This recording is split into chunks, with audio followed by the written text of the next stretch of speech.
I'll start recording because I don't want to record, the previous session. So recording started, and then share document, and I'm sharing the Blackboard with you. What do you recall from other courses about genetics?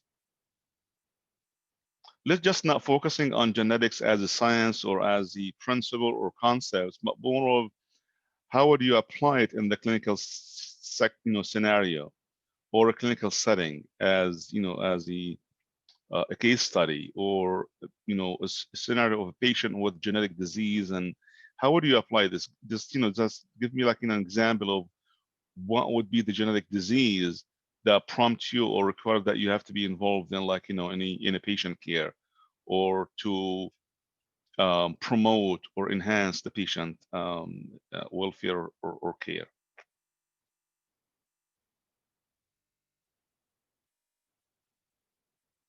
An idea in terms of like application? What do we mean by genetic disease? Like an example of a genetic disease, and how would you uh, apply it uh, to a patient with that specific uh, genetic disease?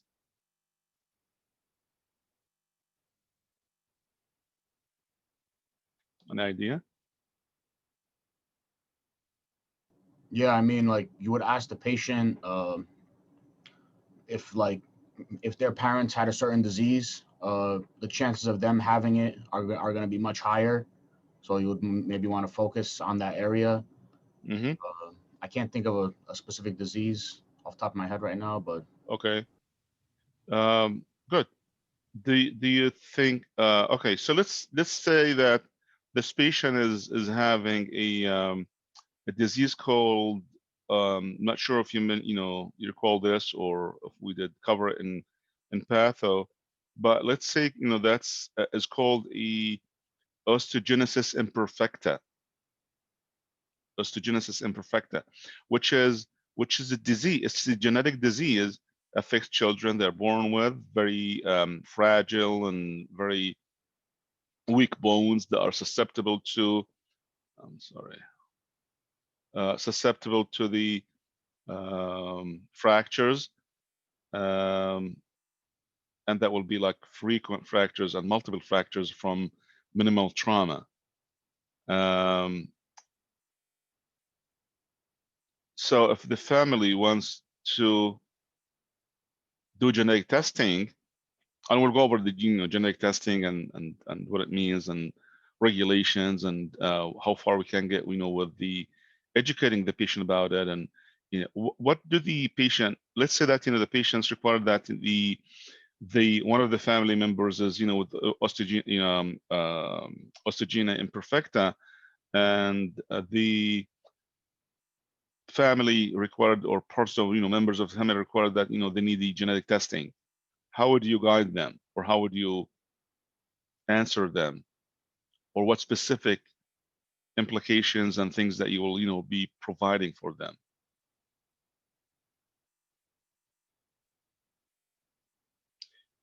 If you don't have answers right now, you can hold onto it.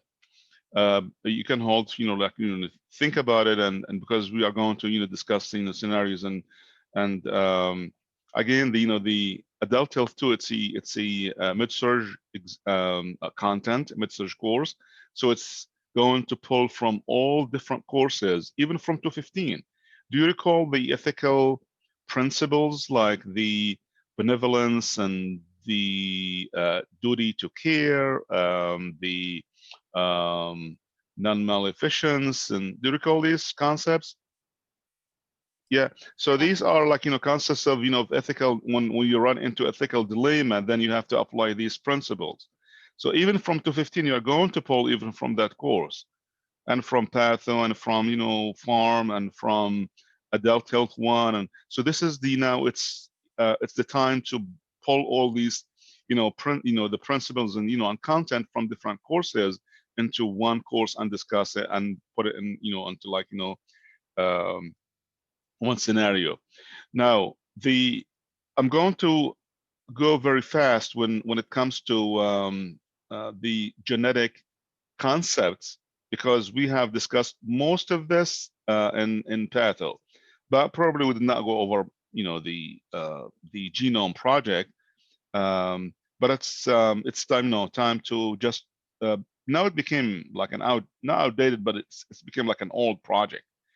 Like 10 years ago, it was like we have a big like it was like a hotspot kind of stuff, and was like cutting edge science.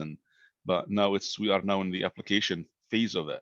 Now, everyone heard of Genome Project? The government like project genome project. So that's the Genome Project, which according to to the slide, supposed to say like 31, not 20 years, 31 years. It's now been like became like an old project now. So the whole objective of this kind of national comprehensive project is to complete the sequence of all human genes. So we can start to understand the genetic contributions to common diseases, but at the same time we have like a bank of all the genes, the sequencing of the genes, and we have everything in like all these kind of data. But now we have encountered unexpected complexities as well because of the application, because now it's the time to apply the data and these genetic information into the actual clinical application, which is to promote health and to preclude or to stop the disease or to treat diseases. So we have over 4,000 diseases that are thought to be or believed to be belong to the mutations or mutated genes. And even when we talk about the hypertension, cardiac, diabetes, and arthritis, and other diseases, they are thought or believed to also to have resulted from the combination of the changes in the genes, like genetic mutation, in addition to the environmental factors. Now, as nurses, we need to know about the genetics and genomics. It became more actively, like you'll see it more available now, more content and more relevance, or in terms of implications and applications of the genetic genomics in nursing textbooks, because of the mandate that all nursing curriculums, they have to include specific like concepts of the G/G, genetics, genomics, in the curriculum. So, and there is also a state board, the state board mandated that all nurses supposed to have at least one CU, one unit, one credit unit, or one educational unit about the G/G in order to renew their licenses. So it became like a mandate about 5-6 years ago. Now, so these are the reasons why what to expect, or why nurses need to know about the genetics genomics, because you will run into a lot of scenarios and cases that you will be involved in the process of the patient has to decide which route to take, which way, or which strategy to use, and if they are going for the testing or not, and how far we can go with them.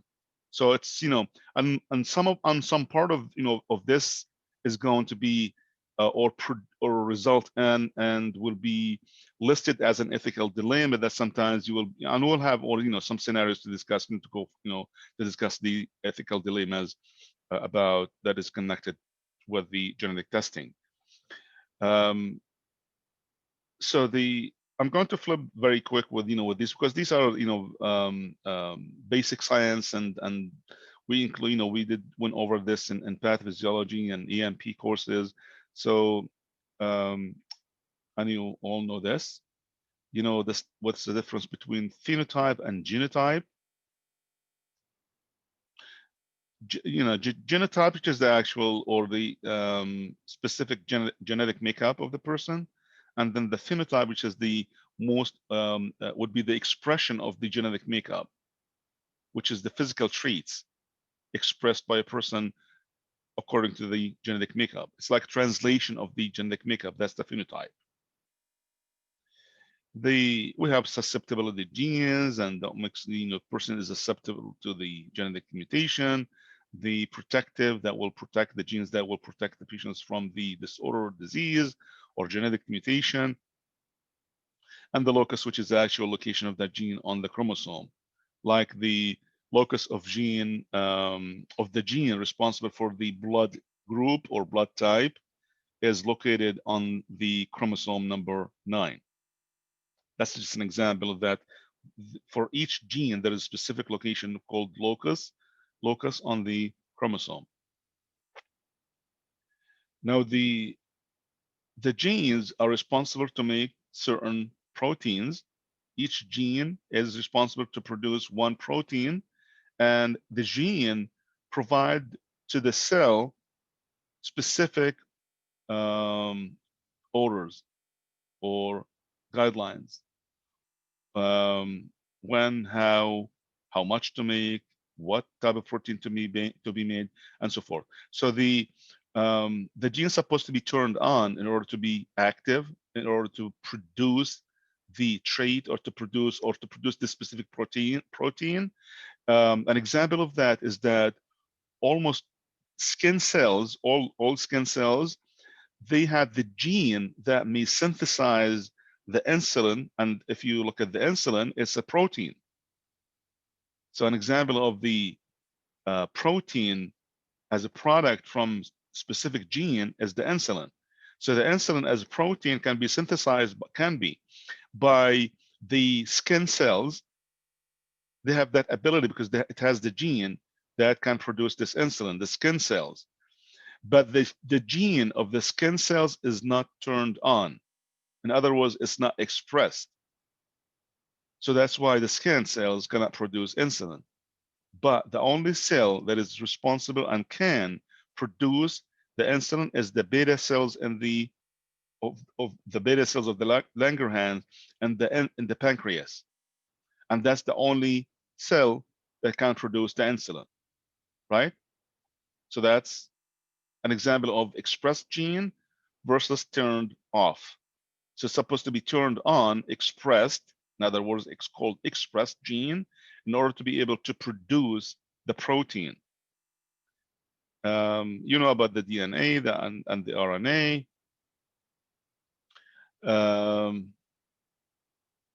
And the analogy we use for, we used in patho about the DNA and RNA and the genes, and the difference between the DNA and RNA, protein synthesis, what is transcription, what is translation, cell division. It's all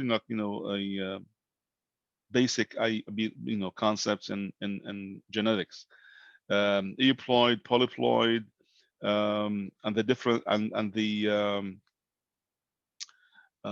mutations or different mutations that can take place. This is an example of protein synthesis, like the amino acids. So these are like protein. We have a sample of these are seven amino acids that are going to produce the protein.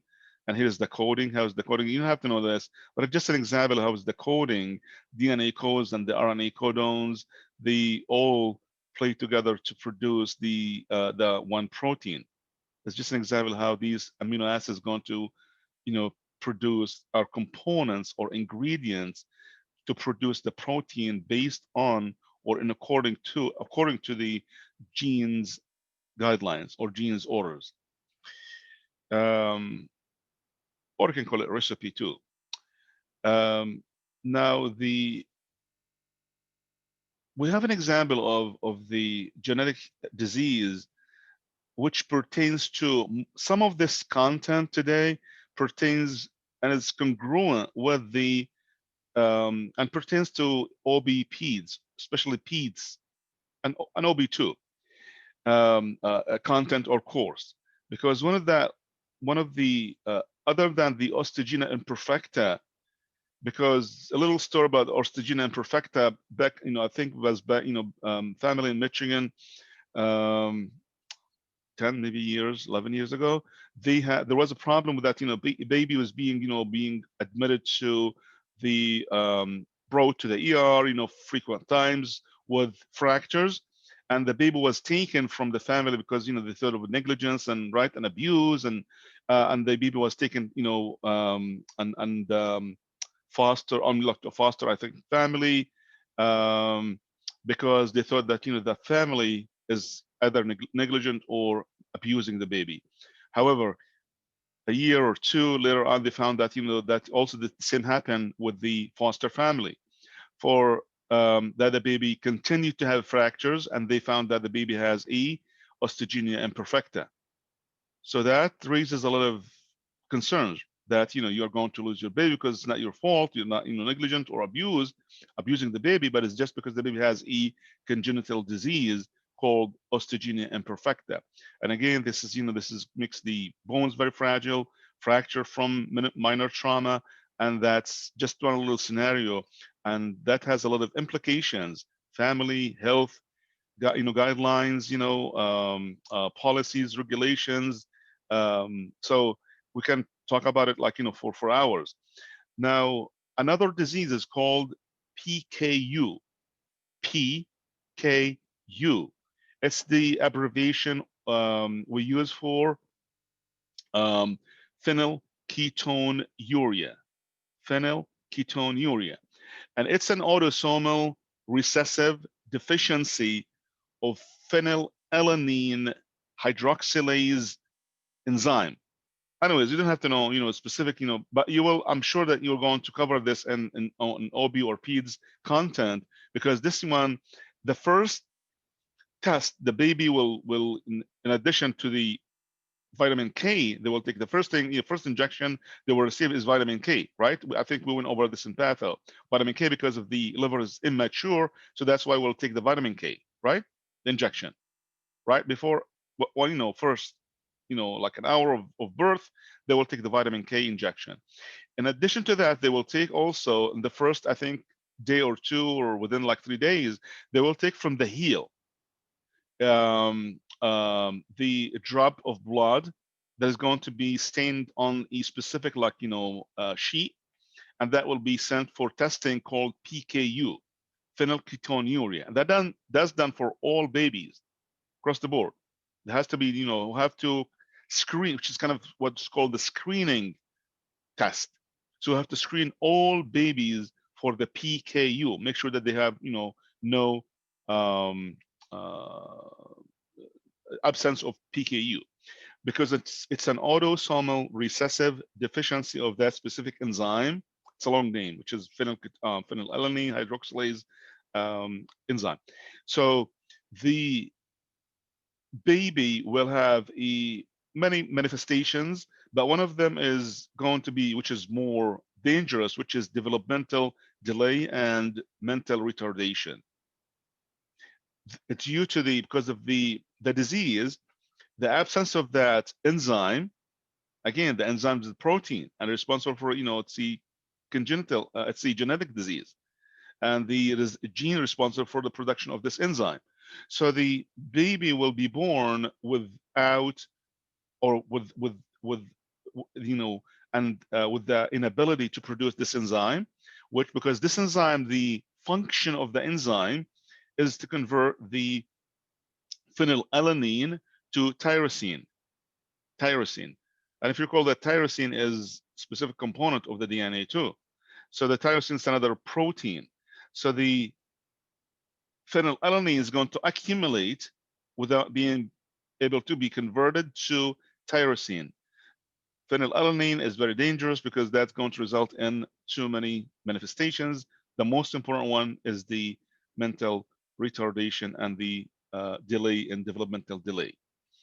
So just briefly going over PKU, just an example of congenital disease, of a genetic disease that brings also us to too many questions. Should all babies have this test or not? And so let's just go on. I'll provide you just one example of the genetic disease, which raises, this doesn't maybe raise like lots of questions, but we will go over other examples that will raise too many questions, and especially ethical questions. Dr. Mickey, Yes. when you ask a question, it raised the question: should all babies have this test? Right. Certain things should alert you that a family should have their baby tested, right? Like if Hmm. their first cousins married Yes. and they have children, like some religions, like Hasidic Jews, Uh-huh. marry, first Right. cousin, Yes. and they have these types of um, deformities going on Right. with the Yes. children. Yeah. Hmm. Hmm. So that would alert, health Exactly. professionals to test Exactly. for the PKU. Exactly. But the PKU is different than the PKU that applies to all. It's a recessive, autosomal recessive. So it does have relevance to what you said, just Chinakwa. But there are other diseases that are like the Ashkenazi Jew, when they are because they marry like very close family. So they have other diseases other than the PKU. PKU is not an example of that specific like scenario you mentioned, which is a good scenario about the close marriages. Yes, family marriage. Um, Yeah, well, the patients that we serve in the pharmacy that I work for, Tay. Is it Tay-Sachs disease? They have Tay-Sachs we have a disease. lot. Yeah, we send a lot of different types of formulas with certain enzymes that Yes, they're missing because, exactly. Yes, yeah. perfect. Yes, good example. Yeah, PKU could be one of them too. Yeah, but just because PKU can result from any baby can have the PKU. In addition to what you said, that's another kind of scenario that's exaggerated, but and regular, just like testing or screening, all babies will be screened for PKU. Um, so the mutations that could be either deletion or addition, like duplication, and the deficiency of the genetic material is more harmful. It will result in more genetic diseases um, than the duplication. Mutations, we have too many types of mutations. Mutations, either it's like something called silent mutation, the silent mutation, which is a mutation um, in that which result when the gene is unable to do any changes in the protein synthesis, like when the gene doesn't produce major changes in the protein synthesis, either the amount or the nature or the composition, or then that's called silent mutation. There is something also called non-disjunction, and we have deletion and duplication. Deletion and duplication, they belong to something called frame shift, and then either delete or like what we said here, deficiency or excess.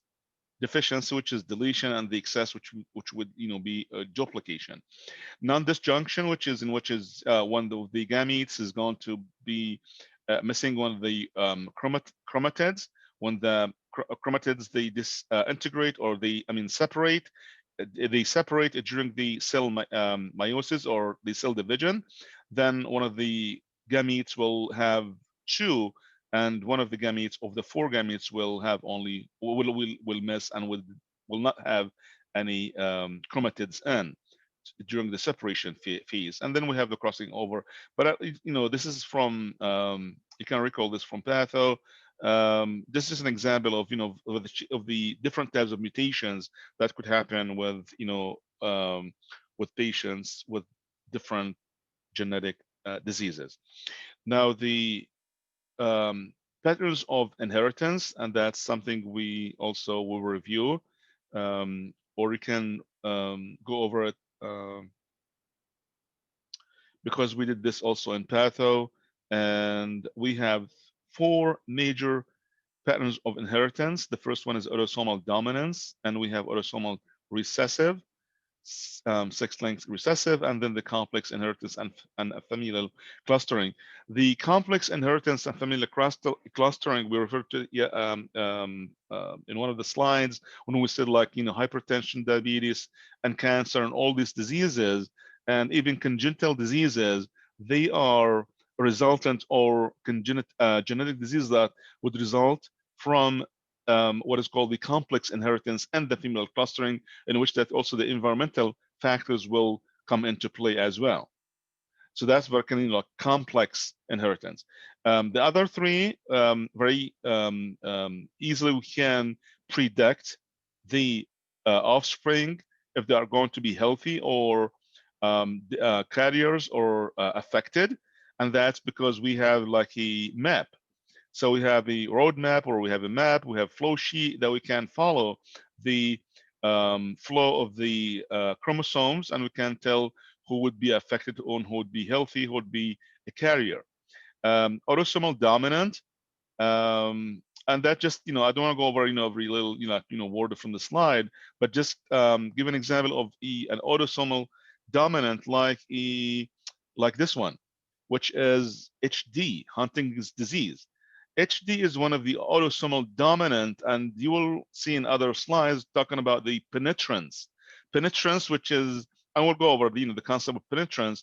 Given that penetrance for HD is about almost like 100%. In other words, going to be present in all generations. 99.9% is the penetrance of the HD disease.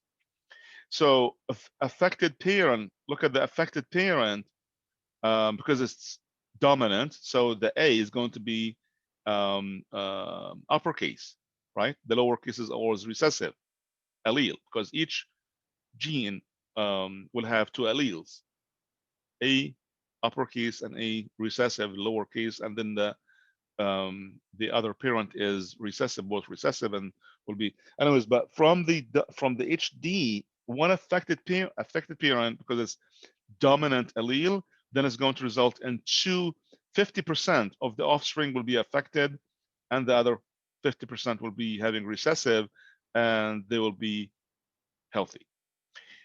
Another example of, or the other picture form would be autosomal recessive. An example of this one would be like cystic fibrosis, for example. And you will learn about this in PEDS course. Cystic, anyone knows what is cystic fibrosis is, or what manifestations patient would be presented with? Disease of the lung? Right. Of the lungs? Actually, it's a disease, yeah. Mostly with, when we take care of patients with cystic fibrosis, especially babies, you will find that the lungs are mostly affected, but it does affect the almost all body systems, but mostly would be the lungs because of the fluid and the secretions, accumulation of the secretions. But the disease itself is, or the cystic fibrosis, it's an autosomal recessive disease or gene that is going to make the exocrine glands produce large amount of thick secretions. All exocrine glands, skin, pancreas, GI, the lungs, all glands that are able to produce secretions, they're going to be excessively producing thick secretions. And that's why the lungs will be mostly affected. All systems will be affected, GI system, obstructions, and the lungs of airway obstruction with, thick secretions. So most pancreas, as said, so the disease, cystic fibrosis, requires a lot of pulmonary treatment and assessment and treatment and airway. An airway. Make sure that the patient has an airway, and we have to remove all these secretions and liquefy them before we suction them. So we always have to give them like mucomist, and then we'll suction, continuously. We'll continue to, or frequently, suction the patient. So the cystic fibrosis is a genetic disease, and it's autosomal recessive. So if both parents are heterozygous, in other words, that the recessive allele is affected, the diseased one, then they will have on the 25% normal babies, 25% affected or with the disease, and the 50% will be carriers. That will be the predictability of the percentage of offspring in terms of if they are affected or healthy or carriers. Pedigree, did you cover this in adult health one? Pedigree? Yes. Pedigree, yes, you went over this. And then we have another, the third type is called X-linked inheritance. An example of this one will be the hemophilia. And you can see the flow of the, on the chart, on the table, how, how the carrier mother marrying a healthy father is going to result in the 50% carriers. I'm sorry, 20% carrier, and that's for the daughters, and then for the son will be affected, and we'll have normal, like 50% affected, 25% affected, 25%, and that's for the males. For the females will be 25% carriers, and both will be normal in terms of the other 50%. So you have to, follow the flow of how would you cross the affected genes or alleles in order to find out the percentage and the resultant outcome of the inheritance as you do the table. So I'm not, I would like to spend more time for the regulations and implications of nursing, implications of genetic diseases more than just the science itself. So pedigree, as you know, that what is a pedigree and how to read it, how to even develop the pedigree. It has to be done over 3 generations, and there is a key for this is a mini key how to read it and how to develop the pedigree, and then we have also here the full key or symbols on how to develop and how to read it. As you analyze it, you need to ask a few questions. And these are some of the questions to ask in order to find out the answers about the pedigree, in order to find out if there is a trend or if there is a risk for a generation or for the upcoming generation to have a genetic disease. And most of these, answers would be not to confirm unless if you're doing the confirmatory genetic testing, but mostly it's just to predict. It's more predicting and anticipating, if the patient is going to be having what is called the likelihood of having a genetic disease or not. But we cannot confirm just from the pedigree or from these inheritance kind of tables that we cannot confirm the patient will have or the individual would have a genetic disease unless we go for genetic testing. And this is the multifactorial I just mentioned earlier, and you will go over this in PEDS. And then penetrance, what do we mean by penetrance? Like, for example, we have the Huntington's disease, which is the HD. Penetrance is 99.9%. It's highly penetrant because it's an autosomal dominant congenital disease or inheritance. When it comes to, for example, the penetrance rate for the breast cancer BRCA2 gene, BRCA2 gene mutation, the penetrance rate for this gene is about 60 up to 80%. It's not as high as the HD disease. These are some of the congenital diseases babies are born with, and that's basically because of what is called the Tourette genes.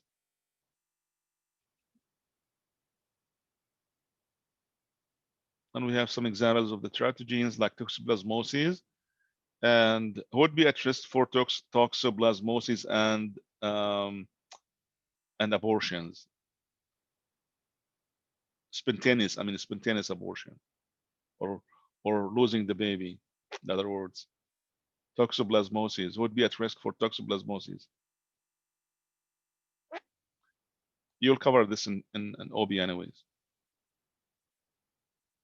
Or what's the source of transmission for toxoplasmosis? Pregnant women who have or who It's a get cat. near Yeah, cat. it's like the cat feces. Right. Yep. Yeah. And these are some of the karyotypes of certain diseases like trisomy 21, which is Down syndrome, having like three extra, one extra chromosome at chromosome number 21. So let's go on to the most important piece or section of this lecture, which is the genetic testing, and what do we mean by genetic testing, and what are some of the implications in genetic practice and the nursing practice. So first of all, we have a lot of genetic testing, or I mean, types of genetic tests, over like 2,000. These are the reasons for genetic testing. Can go over them. And I have another table also from Louis' textbook, talks about the specific testing and examples of the tests, like specific genetic test for each, genetic disease for each genetic test. So let's start here. This is the most important piece of, of the whole lecture today. So that was more of like a review, and we are coming into the implications of the genetic testing and the genetics and the clinical practice. We briefly went over the genetic tests and genetic diseases, how we would apply this in clinical scenarios, but we have specific governmental or federal guidelines. So we have something called the GINA, which is the Genetic Information Discrimination Act, which is the act that was approved by the Senate back in 2008. Something it's fairly new, I would say. So it will prohibit the discrimination in healthcare coverage and employment based on genetic information. You cannot discriminate people based on their genetic information. An example of this would be back in the, I believe, 70s, probably the 70s, I think, that was like, long story of there is a disease called CTS, which is carpal tunnel syndrome. You know what's carpal tunnel syndrome? CTS, right? So carpal tunnel syndrome affects the palm, or the fingers, and tingling sensation, throbbing, and pain, and swelling, and edema, and stiffness, and of the fingers because of the third nerve is pressured. Numbness and pain, all of that. So that could affect. So the railroad company, they mandated at that time that all people should be tested for CTS, and anyone for CTS either to lose their job or they cannot apply for or be hired at the railroad company. That just briefly was the story, that you cannot, and that's, but I think this is back in the 70s, that so they were able to do whatever they want, or they can go and apply and implement the rule, because we did not have any act that will protect the people, or the employees from being discriminated in the health or employment in the workplace.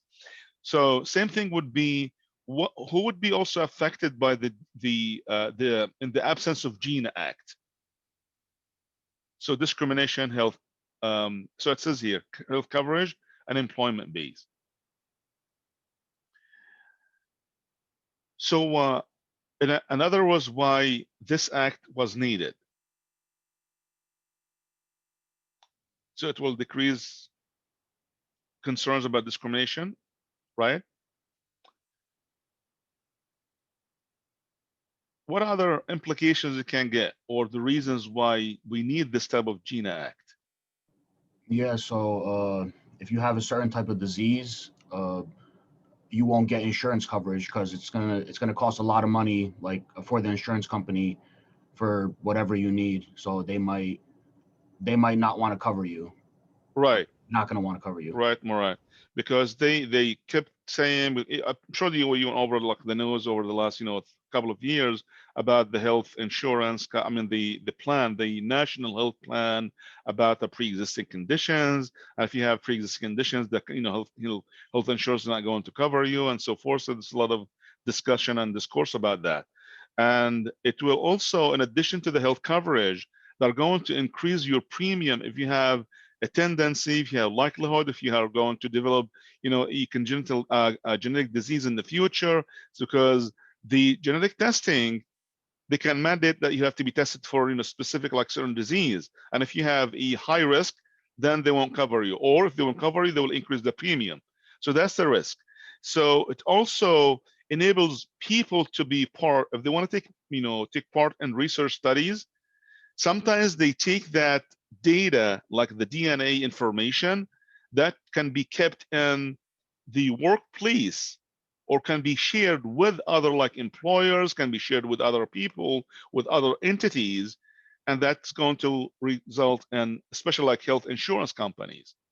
So even being involved in research study or be part as a participant of research study that involves the use of that your DNA composition or information that can be shared with other, like your employer or health insurance companies. So that also protects you from that. They cannot use it, they cannot share it with them if need be. It has also a lot of forensic also implications as well. What is the genetic test? So it's an analysis of the human genes. It can be the genes, the DNA, like DNA and RNA, can be also the analysis. We can do analysis of the chromosomes. We do the proteins. We can be. That's why we have thousands of these tests, because it's not just the genes or chromosomes. Analyzing the phenylalanine itself is called genetic testing. Protein metabolites that may detect the genotype is called genetic testing. Looking for or analyzing and if there is a mutation is a genetic test.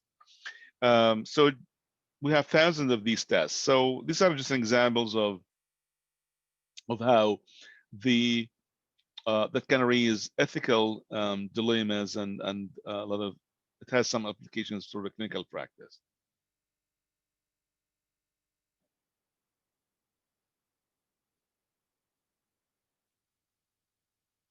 So the genetic information, so it's any information about a person's genetic tests, family members' genetic test, and family history of genetic disease or disorder. Now, the referral of a person or family, or the use of genetic services and participation in clinical research that involves genetic services, which pertains to the same piece that I mentioned earlier about the research studies and the involvement or participation in research studies.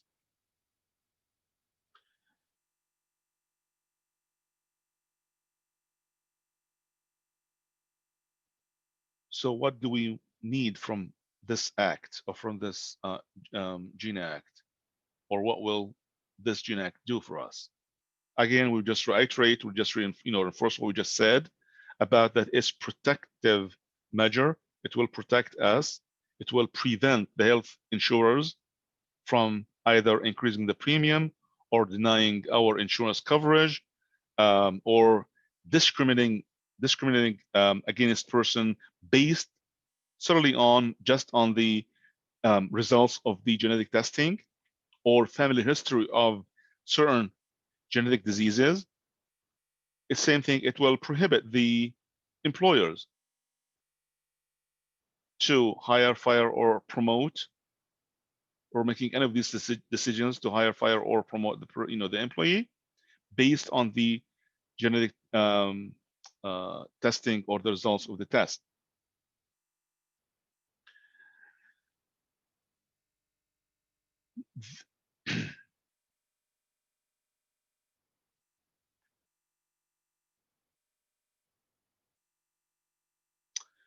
So we should be we as nurses, we will be involved in the whole, not whole process, but part of the process of the genetic testing, and especially with the counseling. We are not counselors, but at least we, part of this will be, we will do very primitive, very, basic counseling. So the samples of the genetic testing can be taken as blood sample, can be like a blood specimen from the mouth, the buccal smear. It's like, or from the babies, like for prenatal genetic testing done from the amniocentesis, like from the amniotic fluid, or the chorionic villus sampling, CVS, to obtain fetal cells. So the CVS, which is chorionic villus sampling. And an example of this one would be the trisomy 21. If there is a family history, or if there is any signs of that, raises the hunch, or the mother or the pregnant mother should could have a baby with trisomy, which is Down syndrome, trisomy 21, then there is a testing that should be done.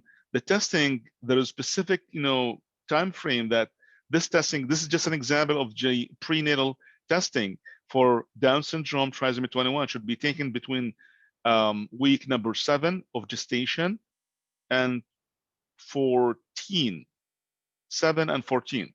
Now, the testing, if it's done before or after, is going to result in either false positive, false negative results.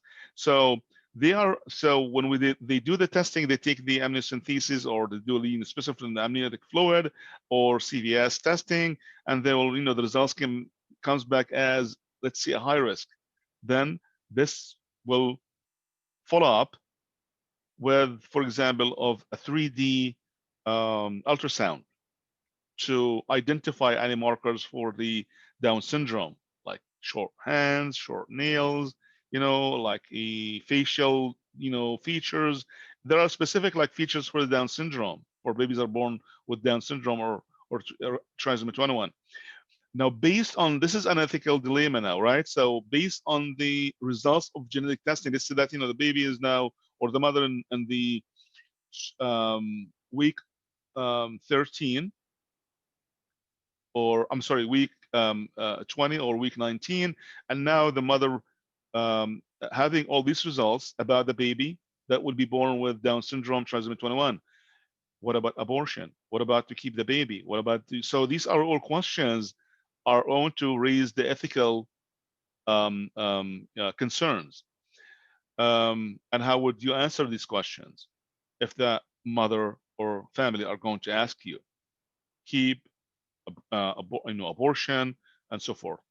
Gene therapy, there are a lot of, it's like cutting edge now, and I'm sure that you'll see even in terms of like plants and fruits that we purchase, it says non-GMO, right? Have you noticed this in the last few years? Now all even products, including even go to grocery, used to say in the old days non MSG, the monoglutamate, I believe, but it was like something carcinogenous or cancerous called MSG. Now it's the non-GMO, non-genetically modified organism, right? So non-GMO, now it's the cutting edge. Now it's the the hot kind of thing that going to see it like a label on which it raises a concern if the product is not confirmed to be a non-GMO. Because you can do a lot of things with even with plants, corn, other other everything you can do. You can do a lot of changes in the genes, and that can be very harmful to the human body and to the environment as well. Anyways, but that's something on the size that look up something called non-GMO and see what it means and what implications it would have on human and on plants. Now, the benefits from this genetic testing, you can confirm diagnosis, you can identify people at risk. Like for example, the most serious, like CRC, colorectal cancer, or pancreatic cancer, very dangerous and it's very lethal. And when it comes to the speed of the disease process, um, so you can confirm that or at least you can see who is at risk from the family. Now, what are the risks of? So we have lots of benefits from the genetic testing, but we can identify also, we can list some risks from going to conduct these genetic testing. What comes to your mind when it comes to risks of, let's say that you are going to um, do a family, there's a family history of breast cancer. So the daughter is going to test for the BRCA1 or BRCA2 for probability to find out if there is a risk or probability that she is going to develop a breast cancer in the future, and how percentages would be that risk. And again, we said that BRCA2, it has a 60 up to 80% penetrance. So what are the risks of doing or going over, conducting these type of genetic tests? Could it be like a false positive? Right, okay. So testing is not always accurate. Sometimes it's not the false positive or false negative, and which is false positive, which is it's more dangerous on the patient's like emotional, right? Um, what would be, let's say that it's not false positive, it's accurate, like its likelihood, it's the results is correct. What would be the effect on the patient and family or employee? You might like live differently because you're just waiting for the cancer to develop. Yes. Once you have known that you will develop this type of cancer in the future, it's the likelihood, it's the risk. There is nothing guaranteed. This is nothing like 100% sure that you're going to develop. So it's a risk factor. It's could happen, could not. May happen, may not. So it will result in your insurance companies. We discussed that earlier, right? We said that could result in. So the risk is that your insurance company could increase the premium or deny your coverage. You will live, as Paige said, that your life is going to be, I'm sure, 100% sure. How much you have confidence, how much you have like like spiritual kind of beliefs and all of that. Your life is not going to be will not be the same. You will live with that hunch, at least, that you'll be affected emotionally, affected spiritually, affected. You will have that the change is going to happen to your life. You'll live differently. So the family disruption could result in family disruption, especially if you are the parent, and then the offspring, or the babies, or the children have known that you had the disease, and that they could develop the disease because the parents have it. So that could result in family disruption, could result in at the parents level who are affected by it, it could result in depression, blame, guilt, especially when the treatment for certain diseases is unavailable. Unfortunately, that applies to not most, maybe like some, if not most, of these diseases. We don't have any treatment yet. It's just we can just identify and we can just diagnose or say that there is high risk that you may develop this disease, but we don't have treatment. In addition to, also, you can add to the risks also a workplace discrimination. Nothing is going to be 100% sure that the Gene Act is going to protect you, because there is always loopholes in any act. Always. You'll find some loopholes. But we have to high extent that the Gene Act will protect us from being abused or being, discriminated in the workplace or health coverage. Drawbacks of genetic tests. These are some of the, we just went over this, but it's stated in a more description format. These are some of the diseases that belong to the type of the genetic testing. As a counselor or as a nurse who's going to be, counseling the patient, we should be counsel them in a non-directive manner. In other words, that we cannot suggest or direct the patient to test or not to test. The client or the patient may wish to discuss the issue with family, but ultimately the decision about testing can only be made by the client. And this is the most important and the most significant piece of counseling, or the information that nurses need to know when they counsel and when they sit and discuss these options with the patient. Non-directive counseling. Leave the last call and the decision to be made by the patient themselves. But we have to provide them all different resources so they can answer and they can make their own decisions based on which is called the informed decisions. So these are some of the examples of the testing. Like phenylketonuria is a type of newborn screening. In terms of that, the absence of the enzyme result in that the phenylalanine is not going to be converted to tyrosine. You have like carrier screening, so all of these are different types of genetic testing.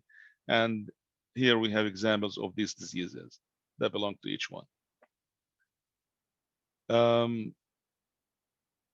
So the ethical implications of why there is the ethical dilemma, what would be the ethical dilemma when it comes to genetic testing? How it's associated with genetic testing? Or what's the source of these ethical issues or dilemmas? The ethical issues would rise from, again, you can recall or go back to 215, and you find some of these may, ring a bell when it comes to 215 principles of like benevolence and non-maleficence and duty to care, of care. So these are the sources or reasons for the for the ethical implications or genetic test associated with genetic testing. So autonomy, justice, beneficence, and non-maleficence, all of these are principles that govern the ethical genetic service or genetic testing. So when we say justice, what do you think we mean by justice when it comes to justice within the principles of genetic testing? If you can apply it, because as you discussed, there are 6 case studies.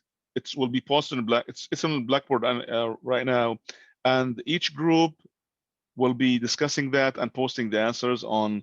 There is no correct or wrong answer, or right or wrong answer.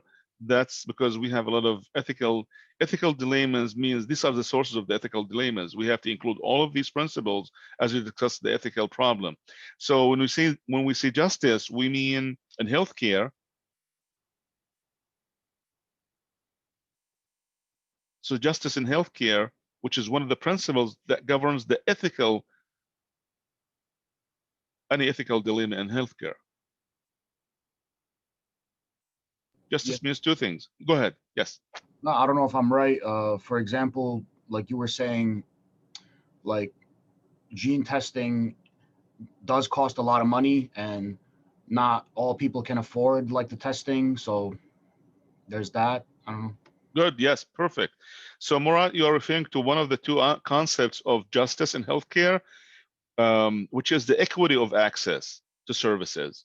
Equity could be access, and it can be a distance, could be a money, could be any many reasons for the the equity. So equity of access of services and information, regardless of place of residence, regardless of ethnicity, regardless of gender, regardless of religion, regardless of the age or disability.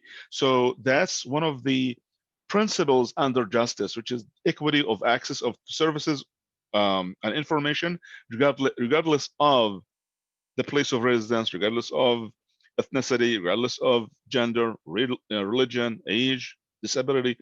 The other aspect of justice, which is the right to a minimum standard of care. So these are the two main ones. So the standard, the sorry, the shared nature and ownership of genetic information, because when the practitioner does the testing, they believe that they own this, the result, and they can share it with. But we have protocols, we have GINA, we have HIPAA that will protect us. Limitations of genetic testing, that's another reason. What would you do genetic test when there is no treatment, right? Or if you live in an environment that is going to be in the future will be completely different than the current one, and because we know that the environment has a lot to do with with the genetic diseases. So a lot of questions here. There's also inappropriate application genetic testing. That's another reason why the genetic testing would raise a lot of questions, especially from the ethical perspective. Potential for discrimination, setting boundaries in applications of the genetic technology, forensic DNA database, data banks. So all of this could be, applied as you discussed the case studies. You can refer to these principles and these reasons for ethical, what would be an ethical dilemma when we discuss that case study. And before I will show you at the end, we have 15 minutes left. So towards the end, I will go on to show you, how to do the case studies. And I know that we have, how many groups we have for this section? Yeah, I will keep the, I keep the groups for presentations. Section 1, 4, 5, 6, 5, 6. So let's say group 1, because group 1 will discuss case study number 1. If you go to, okay, let's go to the Blackboard.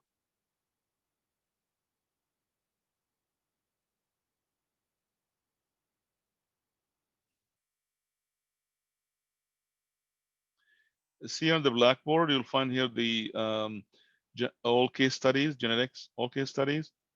This is the Word document for all case studies for the 6 groups. And I will keep the same groups for the presentations for weekly discussions. So whenever we have a discussion that week, to post like your answers, and then you will go to post your answers again. For this one, given that it's the ethical dilemma, there is no correct and wrong answer. I just want to see how, because most of that, the answer is going to be based on your beliefs. So the 8 case study, see here, case study discussions right here. Case study discussions. This is where you will find 2 things. You'll find the same case studies I posted in the other course document, and also the guidelines. How so would you refer to this one? It's like guidelines about the principles of the or concepts that govern the ethical decision, and how to make your ethical decision. And the genetics, this is where we're going to post or upload your answers right here. And this is the due date for it. So we will have another one for fluid electrolyte. We have a few similar, like assignments like that, which is a case study format. So this because I don't think we have enough time in class that we'll go over it. So that will be so let's go over the six so the case studies. There are 6 of them.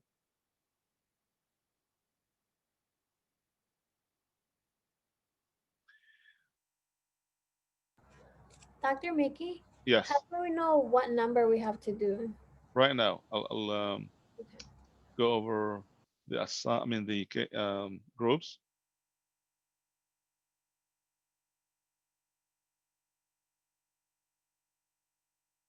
So when I opened it, this is the first one, case study number 1. So section 1. So case study number 1 will be Shandy and Page. Case study number 2 will be Shaniqua and Shiskaro. I'm just calling the, I'm taking the names from my, like schedule for the presentation.